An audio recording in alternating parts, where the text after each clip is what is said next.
And we are live.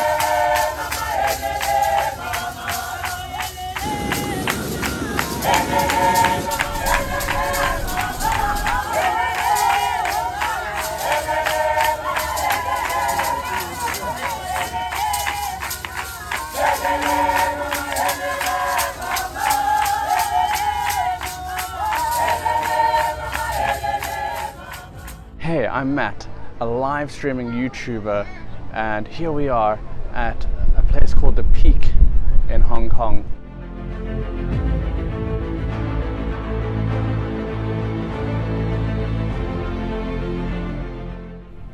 Join Travel the World with Matt as I take you on the adventures of a lifetime. Hey there, welcome. Okay, so today we're going to be doing something a little bit different. I'm going to be talking about the process of research, and I love doing research. Before I go somewhere, I love doing research, and I'm going to talk to you about that. So welcome everyone that's just joined. And so I want to start with an anecdote. When I used to work for a TV show, and I was chatting to somebody in production, and I said to them, "Hi, Lynn." I said to them, you know, you stay in the office and the crew goes out and films in this amazing location. Isn't it kind of boring just being the one that plans everything? And they said something that stuck with me, which was that they said, no, but I traveled there on paper. And before that time, I hadn't been traveling before, so I didn't understand what she meant. That there was a joy to traveling on paper. But now, looking back at that, years later, I realized like there's half the fun of going on a trip, going on a vacation, going on an adventure, is the planning, doing the research, imagining. I feel like the whole act of traveling, from the research to going out and experiencing what you want to experience, it's all like it's like taking what is your dream and making it come true. It's a very like actualizing experience. Hi, Cindy. And so it's just really inspiring. And so what I always do and what I'm always looking for is I have a lot of books that are general like books that just have inspiring places across the world. Maybe I will never be able to get to all those places, but I have them just to inspire me. And even on Hago, it was just inspiring to see like I would always note down places that were really unique, that I really liked. Like there was the Patrick, I think, took us to the place in Canada where they have the polar bears. So I wrote that down, like this is the place I want to visit. And there was a guide in, I can't pronounce the name of the country, I think it's Azerbaijan, and she's in the town of Baku. And then just outside Baku, there's a mountain that catches fire. So always, when I find a place that's interesting, I always write it down for later to add to like places that I would hopefully like to visit one day. And so just having that inspiration, having books, general like travel books, and noting down if I hear about something that I think is unique or strange or catches my interest, I'll write that down. And so when I plan something, I like to use multiple sources, and it usually begins with like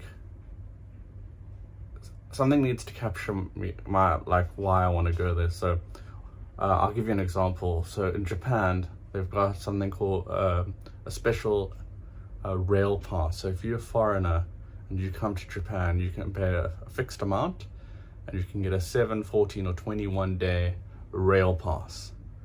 And so I saw that, and I realized like I could have the most amazing experience and visit so many places in Japan. And so that was like my anchor. My anchor was, okay, I'm going to use this JR pass. It's going to take me all over Japan. Where do I want to go in Japan? So often you have to have the hook that gets you into to visiting that country. So that was my hook for Japan. And so I wanted to talk to you about how I'm going to show you now that trip plan for Japan, and it's very, very detailed. Here it is. So that is my trip plan. It was 8 days I spent in Japan, and now you can see I did a ton of research. Every single day was planned out, what I was going to do, how much everything cost, what line I'm taking to where to get to where, and now it looks. Now I just want to say, like, it looks like when you plan something out that you're going to stick to it. But I can tell you, when you research something really well, when you get there, I always change up these plans. So the only thing I booked was I was staying there, I think, 8 days. So I booked 4 days in Tokyo, 4 days in Osaka. And even though this plan looks like, oh, I must have stuck to it, I didn't stick to it. Because often what happens, you arrive in a location and you find, oh, this is really cool, I want to do this as well. Or, oh, maybe I don't want to do that. Or in my case, Hakone is closed because there's earthquakes and volcanic activity, so I can't visit. What can I fit in to that time? And I was actually really lucky on this trip. I discovered, even though I'd done a lot of research, I discovered that only when I got there that they had one of the top dinosaur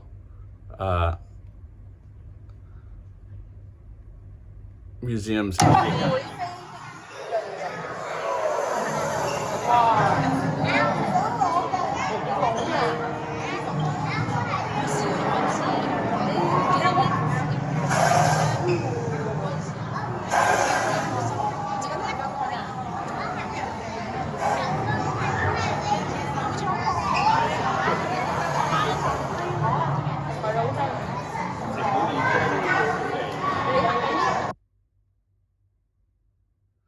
So I discovered that they have one of the top dinosaurs in the world. There's a place in Japan where they've just found a ton of dinosaur bones, and there's a museum.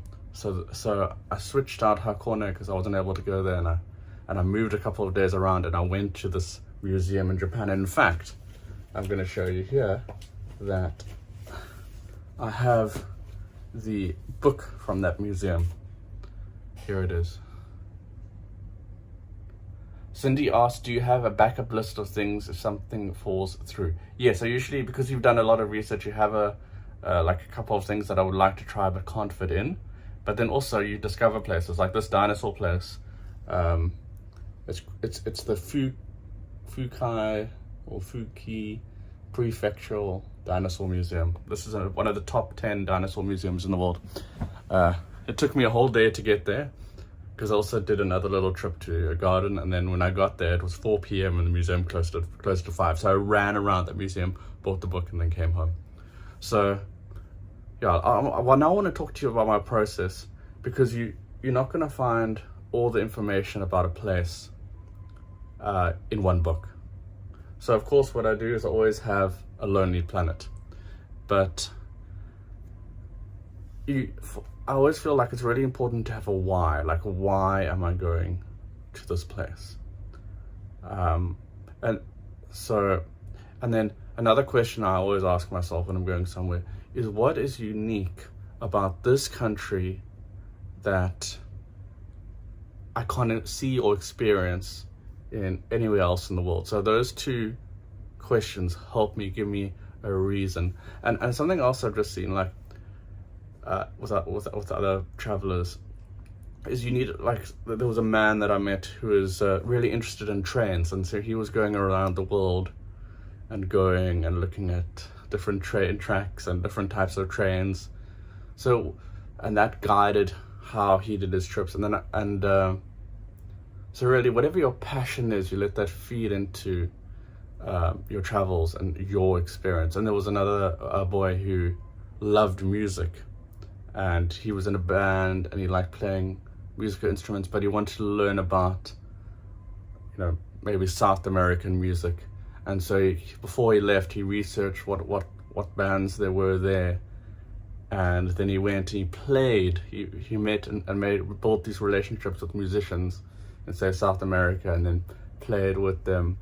And so whatever it is that your interest is, you let that like flow into where you're traveling, and gives you the unique experience. So let's talk about the research. There's a number of websites I use. Right now, this is my favorite one. It's called Travel Independent, and it lists, doesn't have all the countries listed, but it lists most of them. It tells you what are the highlights. So when you see highlights of independent travel, that means, well, this is a great country to travel. There's lots to see, lots to do. And so I always use that as a guide. Really helpful. Tells you like the hidden places that are off like the tourist map, or what places have too many tourists and stuff like that. So but it just gives you a lot of inspiration.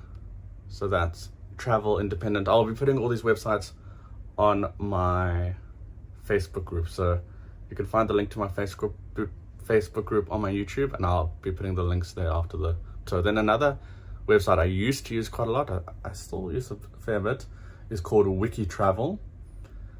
And you're going to find, I'm looking for obscure places that sometimes are not going to be found in Lonely Planet, but I use Lonely Planet as well. And so Wiki Travel is so great. And then this is my favorite for finding quirky and unique places. This website is called Atlas. Oh no, this is TripAdvisor. So TripAdvisor I also use because TripAdvisor lists every single attraction, and so you'll have like lists of 100 places, so you won't be able to miss. TripAdvisor usually catches all those obscure places, so TripAdvisor always a great place to look, especially for those hidden gems.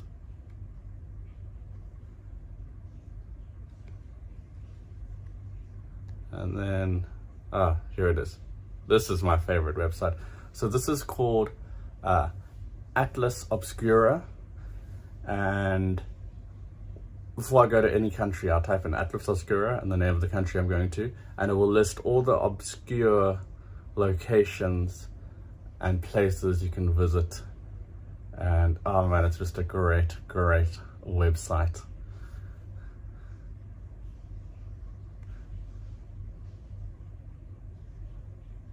And then of course, you always use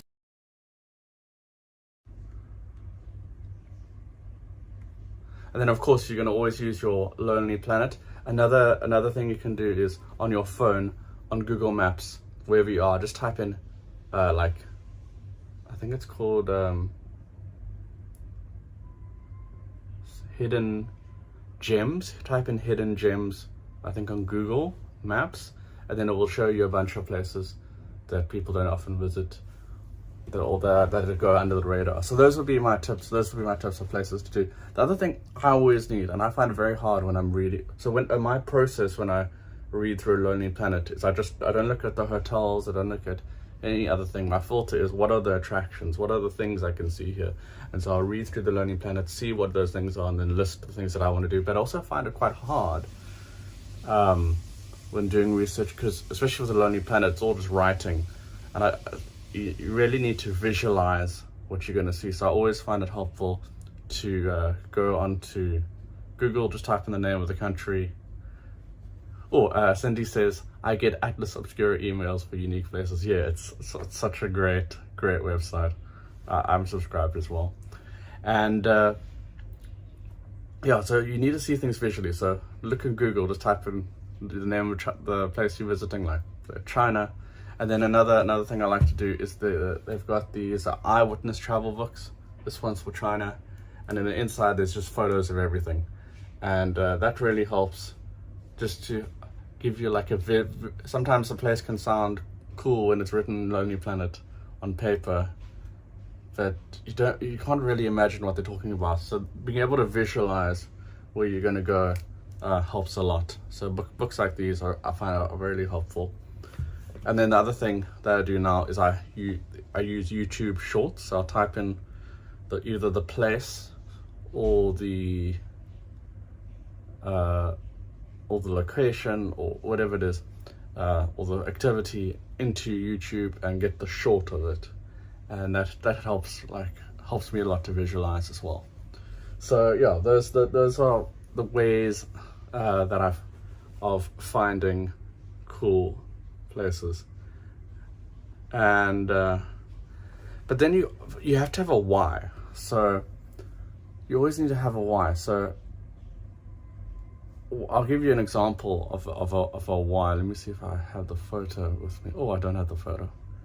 But so in Singapore,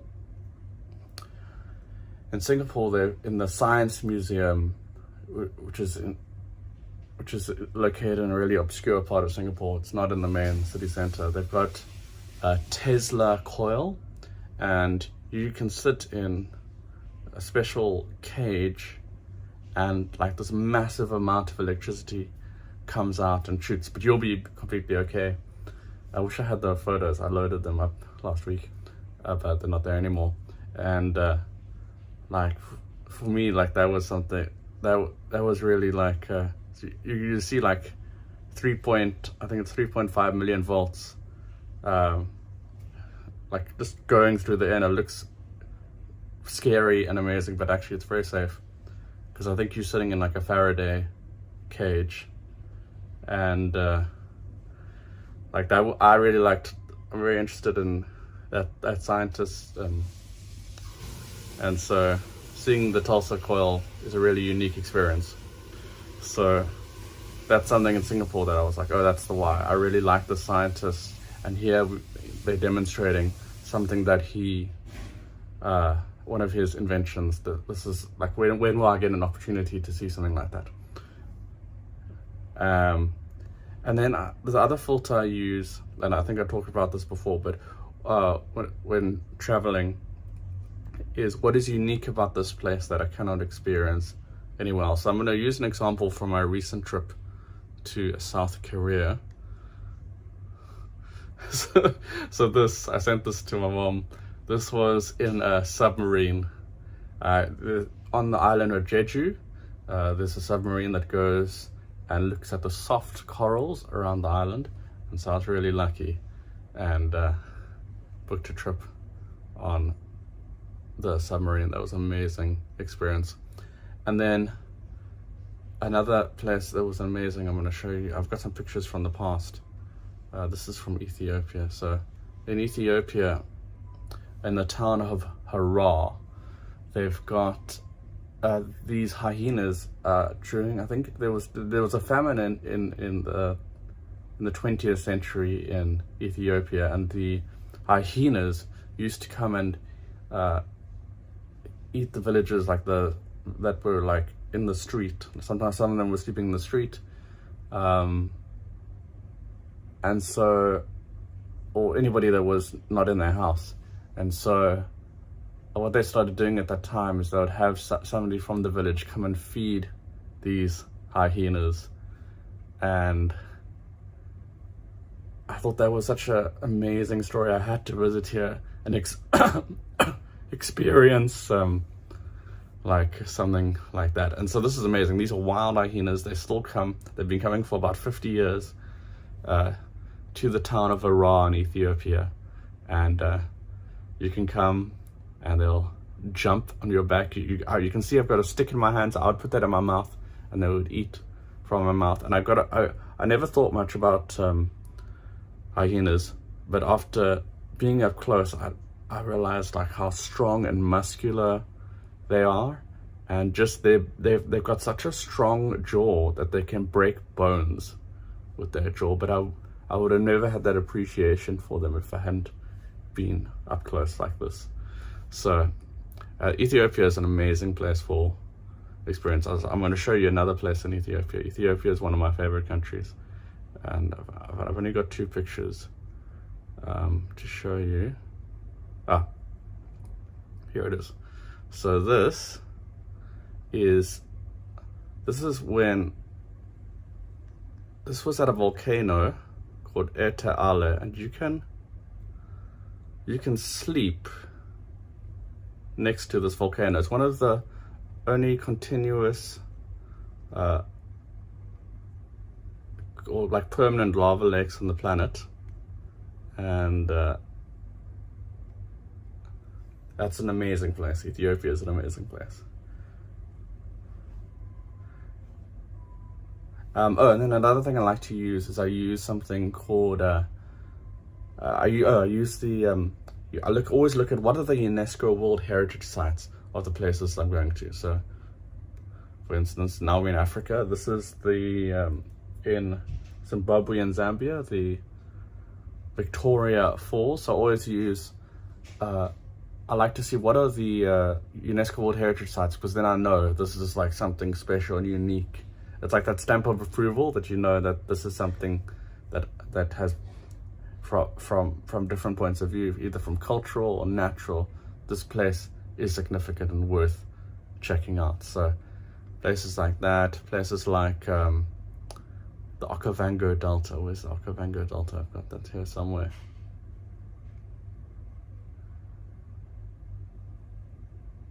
Okavango. Oh, here it is. So the Okavango Delta, this is in Botswana, and at a certain time of year, the whole place gets covered in water, and it comes to life. There's crocodiles and all manner of animal life in the water here, and also this is also a UNESCO World Heritage Site.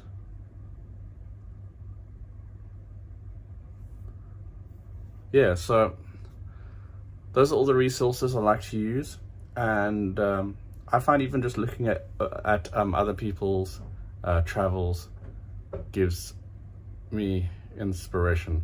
Like you always travel to, so this is one of my favorite experiences. I love Harry Potter. I got the opportunity to go to Japan, and of course I went to Universal and I went to the Harry Potter land there. So that was an amazing experience. Got to have butterbeer in front of the castle. It was awesome. Like, that was a dream come true. So it's all about making your dreams come true, and I always love animals, so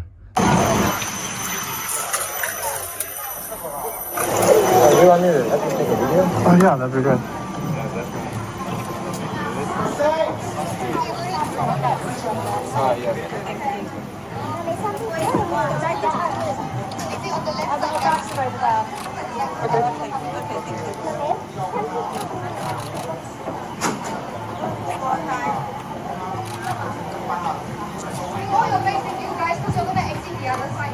Thank you so much. You can leave it in the red pen. I love animals, so any opportunity to have some sort of interaction with them. That was at Singapore Zoo, and you had to research that, you had to know that you could do that. So I always check the website. And yeah, so yeah, that's pretty much what I wanted to share today. Half the fun is planning and getting inspiration for wherever you're going.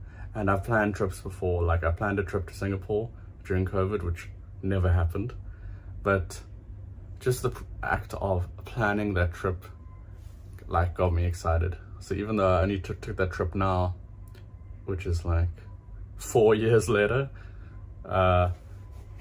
it was just something that just got me excited.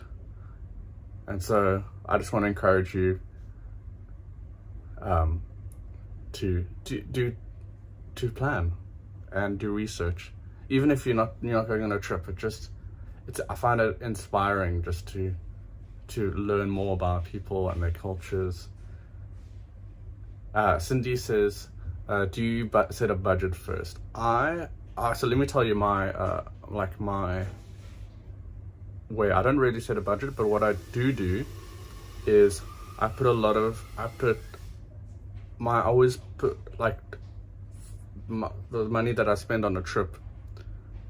I don't like to spend it. I don't like to worry about too much about where I sleep. So say if I have the option, like I'll rather spend my budget on amazing experiences than having a fancy hotel. So because if you're sleeping, you can't enjoy the hotel while you're sleeping. As long as you have a good night's sleep, that's the most important thing. So I never really set a budget, but I always try to, I don't put emphasis on where I go to sleep. Oh, Cindy says, as a professional organizer, I type up an itinerary, give it to family, and put a copy in luggage in case it gets misplaced or lost. Yeah. And so these itineraries, especially if you're the one that's researched them, it helps, it gives you structure and just lets you know these are the things that are cool that you can't miss. But always when you never be a stickler for your structure. Always give yourself that freedom to be spontaneous when you arrive places. There's always going to be something that you didn't know about, but you see, oh, that's so cool, let's go visit there. So always leave yourself some room to change things up. That's why I always when I go somewhere, I always just book the hotel, and I only book other things if I have to book them. So if I have to book Universal, I'll book Universal, but I won't lock the other days in, so I can switch them around and move things around. And I find that really enjoyable. I'm just going to show you a couple more pictures.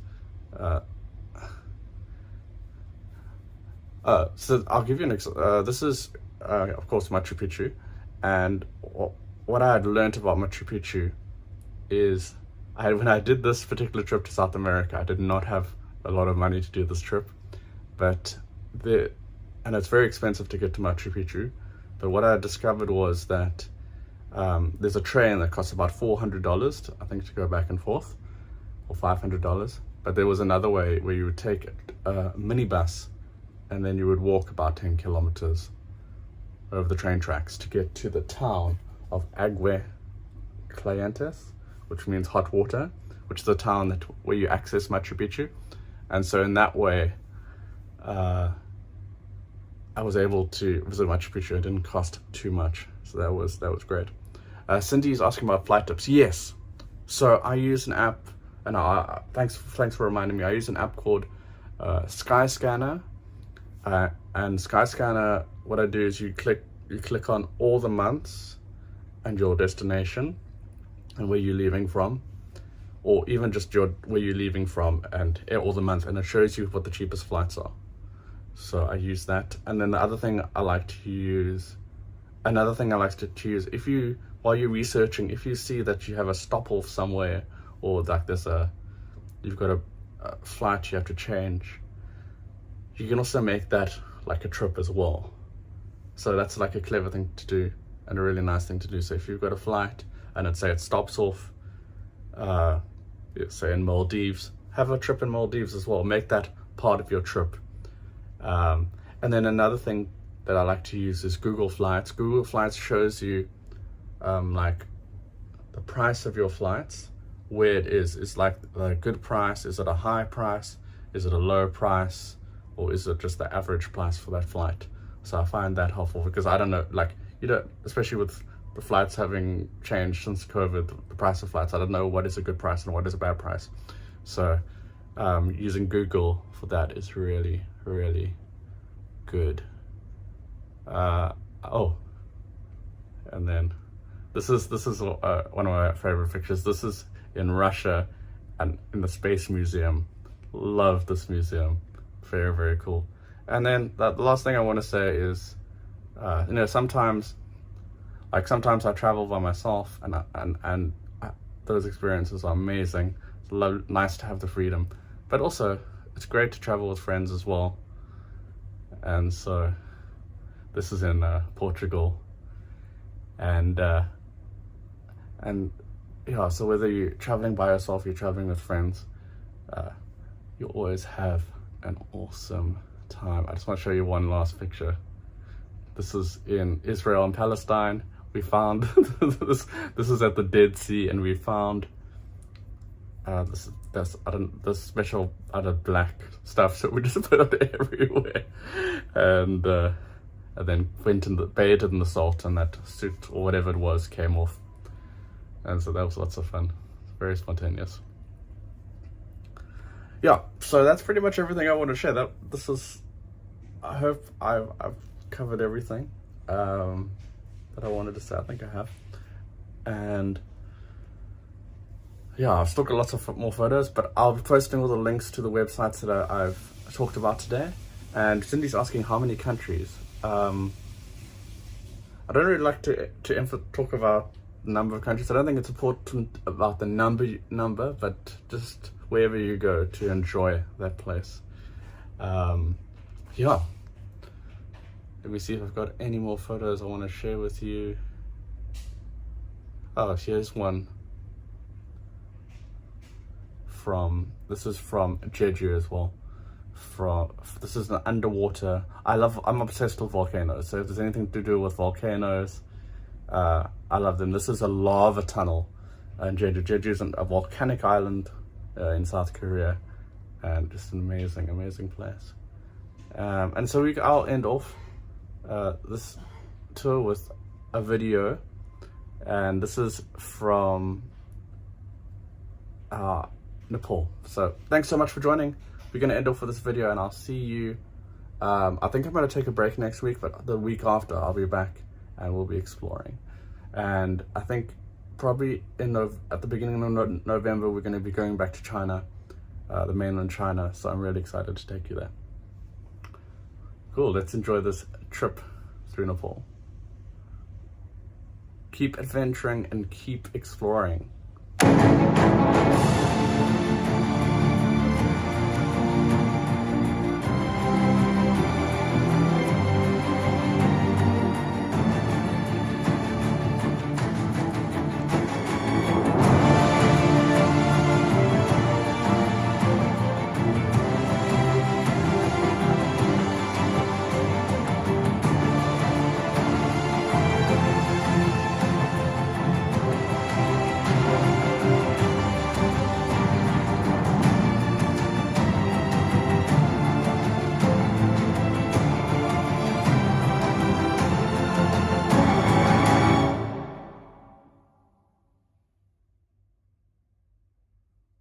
Thank you.